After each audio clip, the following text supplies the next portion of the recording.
I asked the Mercy community for their hot takes, and here they are. Hey there, my name's Niandra, and let's start off with probably the hottest take of this video, which is give everyone the ability to resurrect similar to how it's done in the co-op modes. You know, there was that blog a few days ago about how tank and DPS will be getting a weaker version of the support passive in Season 9. Before reading that, I would have said there is no chance in hell of a genuine hot take like this ever being possible, but now I'm like, wait, maybe the devs would add something like this, or at least have a conversation about it. Next, Pharmercy makes the game boring. I won't pocket a Pharah unless we're certain to lose. I get this one. The thing with Pharmercy though is that for some ranks it's so much easier to run than it is to counter it. It usually requires more than one person on the opposite team to take it down, which sometimes just isn't gonna happen. So if you're someone who approaches competitive Overwatch from an angle of prioritizing winning over what's fun for you personally, that can often mean giving Pharah a decent amount of attention. And sometimes it's not even about damage boosting her, it's just your other support can't really do anything. But again, I do completely understand when Mercy players say they don't enjoy pocketing her or that it feels cheap, because it definitely can be. I mostly find it annoying when our other DPS is a really good Sojourn or Soldier, and I'd much prefer to pocket them from safety, but instead I'm being forced to play more airborne. I especially hate it when Pharah is being countered and won't swap, because it can put Mercy in a really awkward position. It's like if I pocket her I get no value, and if I don't pocket her she's just dead first every fight. Next, most Mercy content is crap.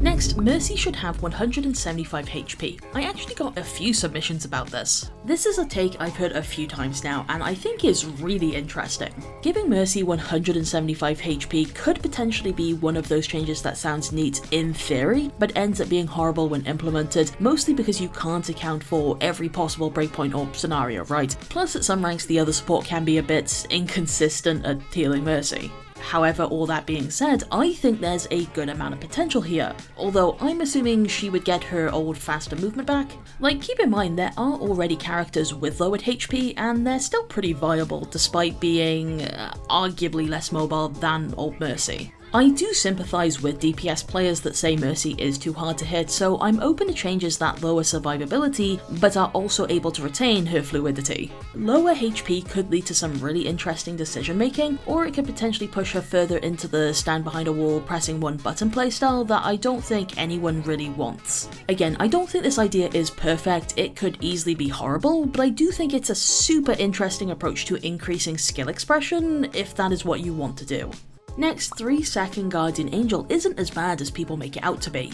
I have talked about this a lot in the past, so I won't go into it again, but I wanted to include it because it got a bunch of downvotes. Next, Res should stay, but Res should be an LOS ability similar to Hack. The soul's gotta stay on your screen or it's cancelled. No more rezzing around corners, through walls, and so on. So I got a lot of responses like this one, and I initially wasn't going to include them. I didn't want this to turn into another State of Mercy video because I've made plenty of those. However, Res LOS came up enough that it didn't really seem fair to ignore entirely, so I'll just reiterate what I've mentioned in the past. I completely sympathise with DPS players that find the LOS breaking frustrating, however those are generally the only impactful reses we can get off. I feel like if you remove it, then res will mostly just be used to reverse a sniper pick before the fight has started or after a fight has already been won. There just wouldn't be much depth to the ability anymore. Personally, I would prefer we just skip one step ahead and replace res rather than enforcing LOS, because it would feel so miserable to use, unless you buffed it in other ways, like making the cast time faster to compensate, but res is such a precarious ability. If you nerf it, you upset people. If you buff it, you upset people. And as much as the wider player base would probably love it if the devs didn't care about the feelings of Mercy mains, they probably do consider them a little bit. Another take I got was, it's easy to spot a bad Mercy, but it's also very difficult to spot what makes a good Mercy good. That's why people usually say Mercy is an easy hero, which I think is something to keep in mind. I do a lot of educational Mercy content, and I've mentioned before that a lot of mid to low rank Mercy players would genuinely do better if they unbound Resurrect. I do want to quickly highlight this one clip. If you aren't someone who plays Mercy, it looks busted, it looks like complete horseshit. But I think it's an amazing res that shows a lot of skill. 99% of super jump reses involve a camera flick because the crouch method used here gets cancelled so easily. I'm also pretty sure this player is like Grandmaster as well. It's great, I love it.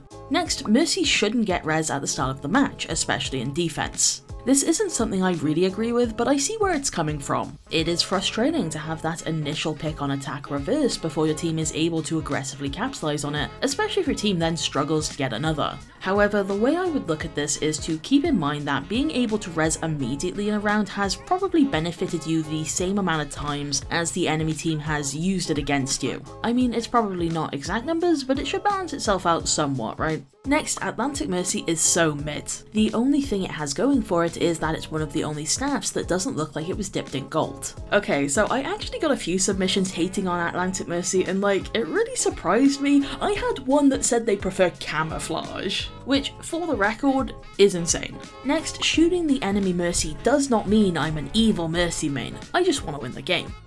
This is very much true, but I always still feel really bad about it. I love when both enemy Mercy and I are both intensely focusing on a fight and then we notice each other, you know, the brief moments where you kind of bond. When you play a lot of Mercy, you get really good at identifying what enemy Mercy is thinking. You can sometimes tell what sort of plays they're planning to make or if they've misjudged something. Sometimes it is easier to just go for her yourself rather than take the chance on your teammate noticing, then reacting, then confirming the elim. Now, being on the receiving end of a fellow Mercy attack, it's like when your earphones snag against the door handle. I get a brief flash of intense annoyance and then I'm fine. I know it's not personal. Next, best damage boost targets is more of a fluid thing than a hard rule. Don't boost the Ashe who hasn't hit a shot at last year's Dynamite in 2021. Boost the Rhine who is running their team down and maybe making the big plays instead. Sometimes a bad target is better than the ideal one.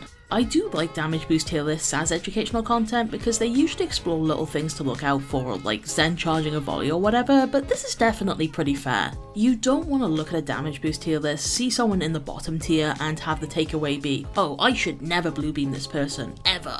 Next, Valkyrie should be a 30-second cooldown ability, then make her res still a single target cast but as her ultimate. Plus they could get some bonus HP if it feels too weak. I feel like I should be really on board with cooldown Valkyrie, especially since it sometimes gets used like one anyway. Plus, a lot of my ult usage is for the GA reset and then I do whatever I want with it. But there's something about the idea of Valkyrie on a cooldown that makes me pause. I remember that one experimental card we got in Overwatch 1 that actually had this, and if I recall, cooldown Valkyrie only lasted 3 seconds? It sometimes felt like the ability was over before you had really done anything with it. I found it a bit unsatisfying, but if you extend the length, it probably ends up kinda busted because of how much survivability Mercy gets. I don't know, I think if you solve that problem and you could get it balanced at like 5 seconds, I think I could be really into it. More frequent GA resets would definitely lead to some really cool movement and skill expression. I made a previous video reacting to Spylo's Mercy rework ideas, and one of his was to make res a single target ultimate that was also a skill shot. It's an idea I was weirdly into, so maybe you could combine these. Next, the Mercy Mafia doesn't exist. People made that up to justify being hateful to Mercy mains. Essentially, I got a few different submissions like this one. I've said this before, but so many times someone on Reddit will make a comment about Mercy and there'll be multiple replies like, oh, don't let the Mercy Mafia see this, but then you check the rest of the thread and there's one aggressive reply at most that's downvoted. It's the same whenever I watch Flat or CarQ do a tier list or Patch Notes video, their chat always does it too whenever Mercy comes up, and I don't think we have beef with either of these people, but hey, maybe I missed that week's Mafia meeting, right? I do personally feel that a single well-established content creator using Mercy as rage bait to farm engagement on Twitter has more reach than, 50 nameless fans going sicko mode on r/Mercy mains? I don't think it's fair to pretend that Mercy mains are the only ones that overreact to stuff. I check r/Overwatch every day, and I saw how r/Sombra mains reacted when her rework was first teased, plus the Season 9 changes have been causing a huge stir. People are really passionate about this game, you know? One last thing, I know some people might point out how the date for Mercy's Jingle Belle skin was changed from the 26th to the 19th because of fan demand, but to that I'll mention, it's a decision that makes Blizzard money, right? Unlike Valkyrie's Beam Breakage, which we've been loudly asking for since 2018 and only got last year. Next, I love playing Mercy when the other support is Zen or Lucio. Thanks to her mobility, I feel like I can actually heal everyone as needed, unlike with other heroes, but lots of people seem to hate these support combos. I do think Mercy Zen can be a lot of fun, especially when everyone is playing to its strengths. Also, damage boosting Zenyatta is absolutely a guilty pleasure of mine. I've had some great moments where we're peeling for each other and he's just repeatedly kicking a Genji or something. As for Mercy Lucio, I know there are people out there who enjoy it, and you can make it work, but I just feel super bad forcing my tank to play around it, you know? Although I say that knowing I won't be the one to swap, mind you. Next, Mercy is a better main healer than people give her credit for. Her inherent heals per second is low, but going through shields and being slippery on the front lines is exhilarating.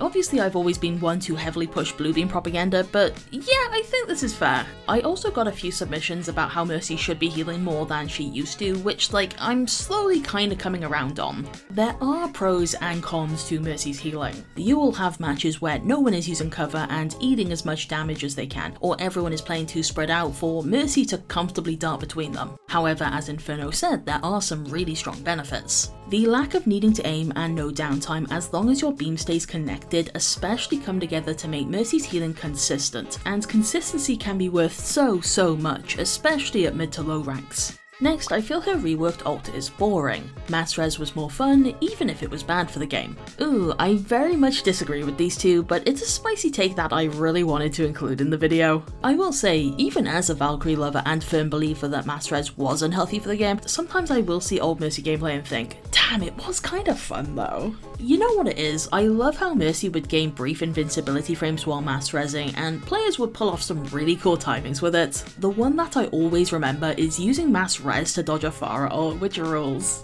Next, the AoE2 design is better than the AoE1 design. This one I think is pretty fair. In general, I find the Overwatch 2 redesigns to be a bit of a mixed bag, where some of them work really well for me, like Widow or Ashe, while other characters just kind of feel simplified. It's like glimpses of personality were sanded down to look more sanitized. I think Mercy's Overwatch 2 armor, staff, and blaster are huge upgrades. They look very modern, very sleek. It's the hair that I still occasionally go back and forth on. Sometimes I really like it, sometimes I look at Overwatch 1's ponytail and kinda miss that. A part of me kinda wishes we had the hair from Zombie Doctor because I loved the scrunchie at the back. Next, Jingle Belle is Mercy's worst skin up to date. Her hair is so bad in that skin. When I made my early access preview video on Jingle Belle, I mentioned that I really like the hair, but then about a week later I saw a thread with a bunch of people who also thought it was disappointing, which kinda surprised me. I think hair in Overwatch can be a bit hit or miss, especially compared to the concept art, but I know 3D is hard to work with and you've got limitations, so I definitely think Jingle Belle's hair could have been a lot worse, and maybe that's why I like it so much,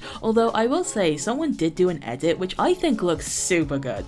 Next, Mercy's movement is way easier on controller than on mouse and keyboard, even if it's not as precise. I have seen a good handful of great console Mercy players on TikTok, and they can be pretty cool to watch, especially the Masters and Grandmaster ones. Andriatic's old console gameplay was always really neat as well. I'm not really capable of forming an opinion on this take, but it made me remember just how much I struggled when I tried to play Overwatch on console. I really made a mess of my key bindings trying to find something that worked for me. In a way, DPS was almost easier because of aim assist, whereas Mercy, I was just kinda left on my own. And that's gonna be all from me this time. I did get a lot of responses and wasn't able to show them all here, but I would be up for maybe doing another one of these. This season has sort of felt like filler for a lot of people, and I'm kind of the same way. I just wanted to do some more simple content while we have some downtime and chronic fatigue kicks my shins in. Thank you so much for watching, and have a nice day.